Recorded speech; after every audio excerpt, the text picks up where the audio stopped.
Hey guys, Truckstar5 here with episode 2 of DVD Collection Randomness. We're going to start off today with The Cable Guy. I think everyone has probably seen this movie. Some people like it, some people don't. I think it's a pretty good example of a black comedy.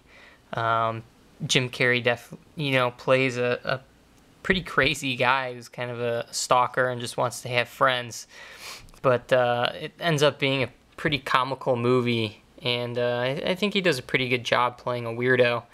You know, typically he's either in slapstick comedies or, well, now he stars in all different types of movies. But back then, he was, Mr. Funny Guy, and this one kind of changed his role a little bit and made him a little bit creepy. But, decent watch. I don't know if you'd have to go out and buy it, but it's a fun movie. Next up, we have Brian Paulin's Bone Sickness. This is the Unearthed Films edition. I only made it through about half of this movie. I got kind of bored with it. I think I think it could have been cut. I think it's a little bit too long for what he was trying to achieve. So I've actually never gone through and watched the entire movie. Like I said, I got a little bit bored midway through and just turned it off and never went back and checked it out. So I'll have to do that at some point in time. Like I said, a lot of the unearthed stuff I try to pick up, and this is one of them, so, I'll get back to it eventually. Here we have Lucio Fulci's Cat in the Brain. This is a decent film. I think it was kind of a hodgepodge mix of new footage with old footage that he that he put out in the past. I don't think they really had a cohesive story, so they just went through and picked out highlights of gore footage and kind of intertwined it with, kind of a thin plot. But if, anyone's out there who's into Fulci, who's into, gory flicks, this is a must-own. It's got a lot of special features on there. I don't remember exactly what's on there, but the disc is loaded with stuff. And I know they also made a holographic cover. This is a standard version. I do have a holographic cover somewhere, but and I think that was only, I think that was limited to 1,000 or 3,000 copies. I can't remember, but I'm sure you guys know all about that.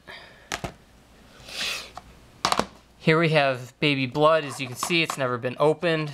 I picked this up a long time ago. It's just kind of sat on my shelf. I've never had the urge to go and open it. I think it was probably heavily cut in the UK or borderline banned. I don't know the full story behind this one, but it's supposed to be pretty gory or violent. I'm not sure which one. It looks pretty cool. The premise seems pretty interesting, but I've just never gotten around to watching it. I'll have to do it at some point in time. So that's Baby Blood. Here we have Blue Underground's Baba Yaga. I've never seen this either. This one's still sealed as well. I guess it's based off of a comic book, either from the late 60s, early 70s. It's a Blue Underground release, and for a while there I was trying to pick up everything that they put out as well.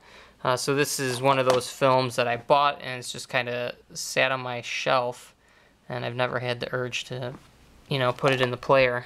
So if any of you guys recommend this one, let me know. I have no idea about it. Here's Carmilla, the Lesbian Vampire. Once again, another film that's sealed. It's just been sitting on my shelf. Never watched it. Unearthed Films release.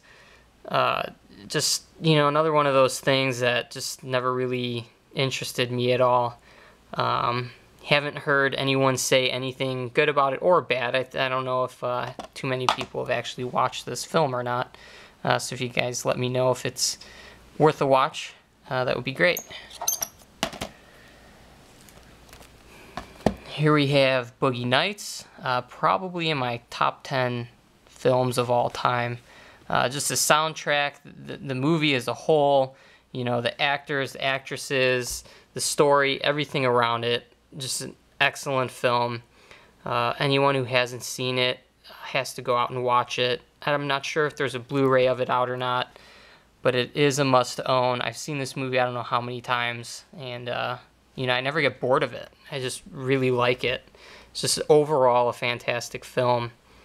You know, I don't know what else to say about this other than, you know, go out and watch it. Go out and buy it, rent it, whatever. But if you haven't seen it, you have to.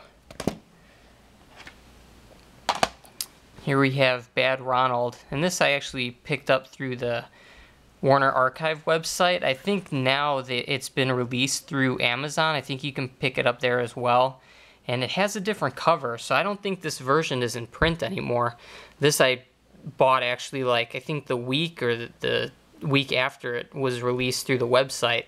And it's supposed to be a pretty creepy made-for-TV movie from the 70s. I mean, the cover is just amazing. Whoever, you know, played that actor is just hilarious. I haven't watched it yet, but it just looks like it's going to be awesome. And I've heard nothing but good things about this being just a pretty creepy film. So, you know, just based on the cover alone, it looks like a classic, so I'll have to check it out. Here we have the classic Cat 3, Ricky-O, Story of Ricky. Everyone knows about this film. It's, you know, pretty infamous as far as the Cat 3 movies go. I think it's probably one of the best ones that I've seen, you know, up there with Ebola Syndrome and Untold Story. But this is more of, you know, over the top. I mean, just over the top gore. It's so cheesy. You know, anytime someone gets hit or something happens, I mean, you could totally tell it's extremely fake. I don't even know if they really tried to make it seem realistic at all. It's just so goofy. But, you know, it's one of those Cat 3 films you have to have. If it's not in your collection, you have to go out and get it. Put it in your collection, give it a spin, check it out. It's just, you know, a movie to watch, sit down, have a good time. Fun film. Here we have Cannibal Ferox, aka Make Them Die Slowly.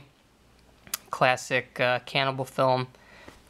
Oh man, is this in the 80s or 70s? I'm not exactly sure when this was released.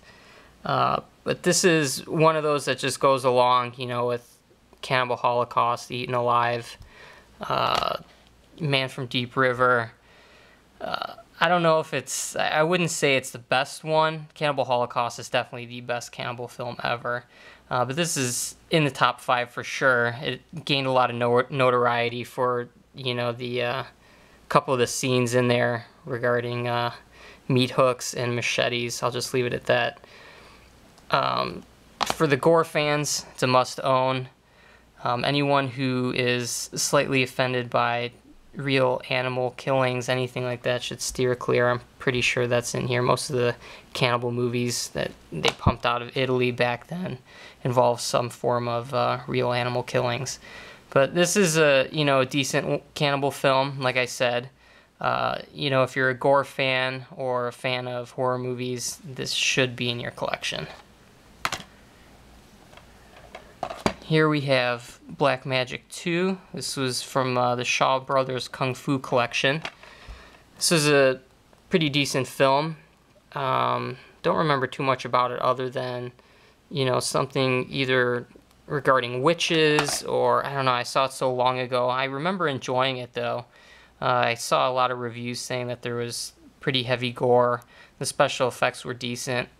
They probably were for the time being, but now, you know, I think it was made in the late 70s, early 80s. It seems kind of dated, but it's a fun film. And if you're a fan of Asian cinema or, you know, the Shaw Brothers, I would say check it out, give it a spin. It's worth a shot. So I'm going to end the video here, and thanks for watching. Thanks.